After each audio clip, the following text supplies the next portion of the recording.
Hey les bambins, j'espère que vous allez bien, en tout cas moi ça va nickel. On se retrouve aujourd'hui pour une nouvelle vidéo sur l'Europa League Conférence, les huitièmes de finale aller. Il y a 8 matchs analysés ensemble qui sont les suivants. Ajax d'Amsterdam contre Aston Villa, très belle affiche. Molde contre Club de Bruges, l'Olympiakos contre le Maccabi Tel Aviv, le Servette de Genève contre Pilsen, l'Union Saint-Gilloise contre Fenerbahçe, Dynamo de Zagreb contre le PAOK Salonique, le Maccabi Haïfa contre la Fiorentina et enfin le match qui nous intéresse le plus, Sturm Graz contre Lille. N'hésitez pas à venir nous rejoindre sur le site VIP et puis les réseaux sociaux. Tout est à l'écran et en description. N'hésitez pas à mettre vos pronostics, vos critiques positives ou négatives. N'oubliez pas le petit pouce qui va bien pour faire monter la vidéo le plus haut possible dans les algorithmes. Et rejoignez la communauté. On a dépassé les 16 600. Merci encore.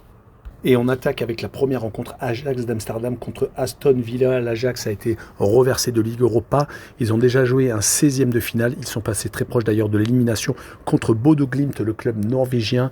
Après avoir fait 2 buts partout lors du match aller à la maison, ils ont réussi à s'imposer après prolongation 2-1 en déplacement. Cela fait quelques matchs qu'ils ne s'en sortent plus trop, même s'ils se sont qualifiés en C4, ils ont tendance à retomber dans leur travers, commençant très bien la saison, tombant dans un néant total, étant même proche de la relégation. Ils sont actuellement 5e du championnat batave, mais viennent de s'incliner à la AZ Alkmaar. Ils ont heureusement rattrapé le coup avec une victoire contre Utrecht, mais ils continuent à se faire accrocher contre des équipes beaucoup moins fortes que Nek Nimeg, qui n'est pas un foudre de guerre. Il n'y a pas si longtemps, il y avait des gros cartons contre ce type d'équipe-là et ils vont jouer contre Aston Villa qui est en Ligue Europa Conférence depuis le début de la compétition, qui a réussi à sortir de sa poule en première position ne perdant qu'un seul match et gagnant à 4 reprises. Un seul petit partage de points également. Ils sont actuellement sur une très belle série en championnat d'Angleterre, 3 victoires consécutives contre Fulham, Nottingham Forest et Luton Town. Ils ont évité les pièges et ils sont même actuellement 4e du championnat de Première Ligue avec 5 points d'avance sur le 5e Tottenham. La C1 est à leur portée et cela serait sans doute mérité sur l'ensemble de leur saison. Sur ce match-là, je vois tout de même un match nul, un but partout avec le away no bet et le match nul remboursé, ces victoires de Aston Villa à l'extérieur et une cote à 1,78. On poursuit avec Molde contre Club de Bruges. Molde est actuellement 9e de son championnat. C'est plutôt compliqué actuellement pour les Norvégiens qui n'ont pas encore repris leur championnat, qui sont sur des matchs amicaux plus des matchs de compétition car ils ont été obligés de passer par les 16e de finale de la Ligue Europa Conférence, réussissant à éliminer le Legia Varsovie, gagnant à l'aller et au retour, marquant même 6 réalisations. Ils sont encore sur un match amical contre Rosenborg, une équipe qui est derrière eux au classement.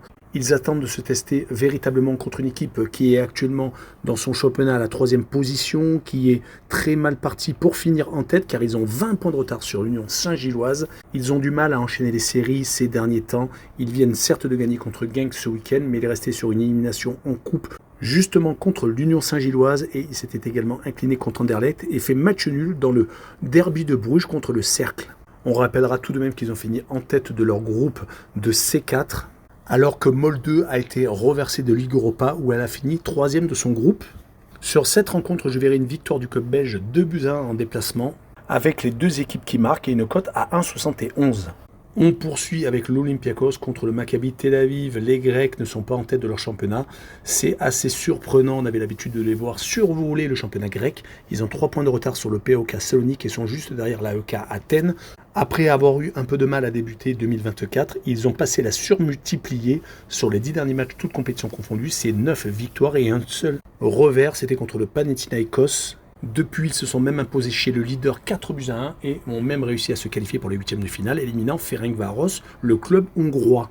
Du côté du Maccabi Tel Aviv, une première place, 1 point d'avance sur le Maccabi Haïfa. Il reste sur 4 victoires consécutives, toutes compétitions confondues, sortant vainqueur d'un duel contre son second justement en Coupe d'Israël. On rappellera que le Maccabi Tel Aviv est sorti premier de son groupe d'Europa League Conférence alors que l'Olympiakos a fini 3e de l'Europa League.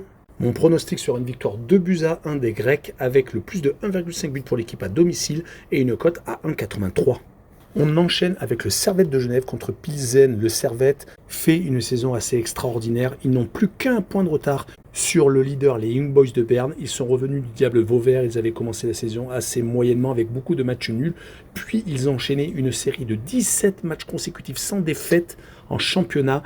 Ils viennent de perdre il y a peu de temps contre Yverdon-les-Bains. S'ils n'avaient pas perdu ce match-là, ils seraient même leaders. Ils se sont même imposés chez le leader il y a peu de temps, le 25 février. Ils sont en plus qualifiés pour les huitièmes de finale de la Ligue Europa pour un club qui est passé par les éliminatoires de la Champions League, qui a été reversé en C3, puis qui est sorti troisième de la poule derrière la Roma et le Slavia de Prague, pour finalement être reversé en C4 et s'imposer contre Ludogorets en 16e de finale. Ils vont essayer d'accéder pour la première fois de leur histoire au quart de finale de la C4. Et les 6 derniers matchs consécutifs sans défaite vont peut-être peser dans la balance contre le Viktoria Pilsen, qui est troisième de son championnat avec 12 points d'avance sur le leader, mais qui a gagné ses 4 derniers matchs, toutes compétitions confondues, mais qui reste surtout sur 8 victoires consécutives, toutes compétitions confondues, entre les matchs amicaux, la reprise en championnat tchèque. Donc ils vont vendre chèrement leur peau, et sur ce match-là, je vois un match nul, un but partout, avec le home no bet et le match nul remboursé 6 victoires du Servette à la maison, et une cote à 1,86. La rencontre suivante est l'Union Saint-Gilloise contre Fenerbahçe. L'Union Saint-Gilloise qui est largement en tête du championnat belge avec 8 points d'avance sur le Dauphin et 12 sur le troisième. Ils viennent d'enchaîner un certain nombre de succès consécutifs, 5 exactement, sur les 10 derniers matchs, toutes compétitions confondues. C'est 7 victoires, 2 matchs nuls et une seule défaite. C'était contre le club de Bruges lors d'un match de coupe.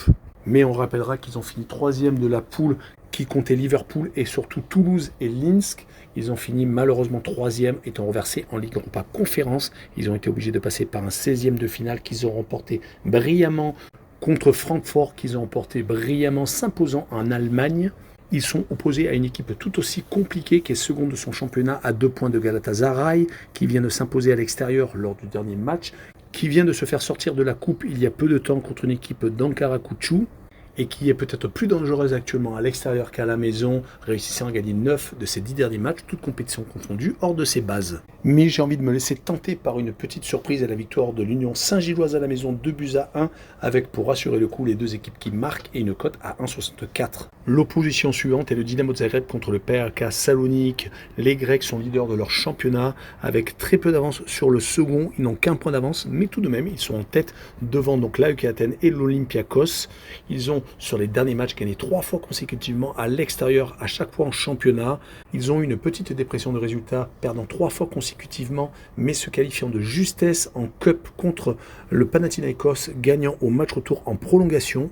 Est-ce que la confiance sera suffisamment grande pour se déplacer au Dynamo de Zagreb, qui est troisième de son championnat, qui a 5 points de retard sur le premier, qui est Rijeka.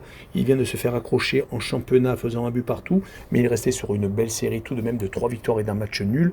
Tous les matchs étaient à la maison.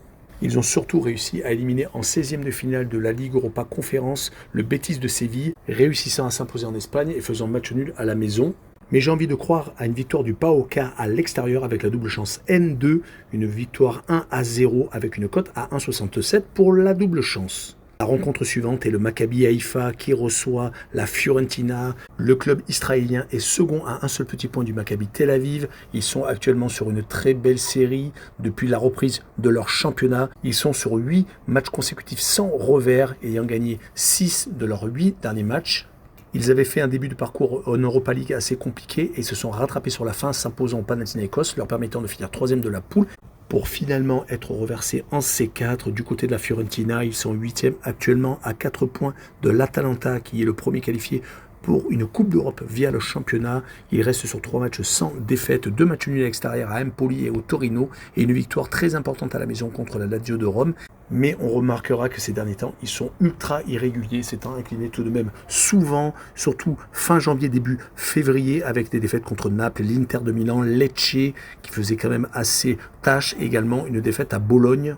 Mon pronostic sera un match nul, un but partout, avec le moins de 3 buts sur la rencontre et une cote à 1,40. Et on finira par Sturm Graz contre Lille, le match qui nous intéresse le plus. Les Autrichiens sont actuellement second derrière Salzbourg. Ils sont toujours à 2 points du leader qui qui est à la base ultra dominant ces dernières années, mais Sturm Graz leur tient la dragée haute. Ils ont gagné 3 de leurs 4 derniers matchs, s'imposant contre des équipes plutôt embêtantes comme Wolfsberger et accrochant le Rapide de Vienne. On rappellera qu'ils sont reversés de Ligue Europa où ils ont fini 3e d'un groupe où il y avait les Polonais de Raco, les Italiens de l'Atalanta de Bergame et les Portugais de Sporting Portugal. Donc ils ont eu franchement du mal à sortir de la poule.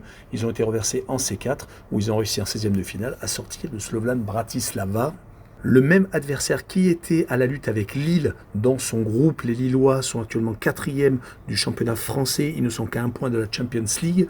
Ils ont gagné 2 de leurs 3 derniers matchs de championnat contre le Havre et Reims et ont été accrochés, voire même battus par Toulouse alors qu'ils menaient 1-0. Les Lillois ont tout de même perdu 3 de leurs 5 derniers matchs, mais tous à l'extérieur, à Lyon, à Paris et donc chez les Hauts-Garonnais. En tout cas, en Ligue Europa Conférence, les Lillois sont invaincus. Ils n'ont pas perdu dans cette poule qui comptait des équipes plutôt modestes, mais il faut tout de même le faire. Mais mon pronostic sera une victoire de Lille 1-0 avec le draw no bet et le pari remboursé si match nul et une cote à 1,53. Voilà, on en a fini avec cette vidéo. N'hésitez pas à venir nous rejoindre. Ciao les bambins!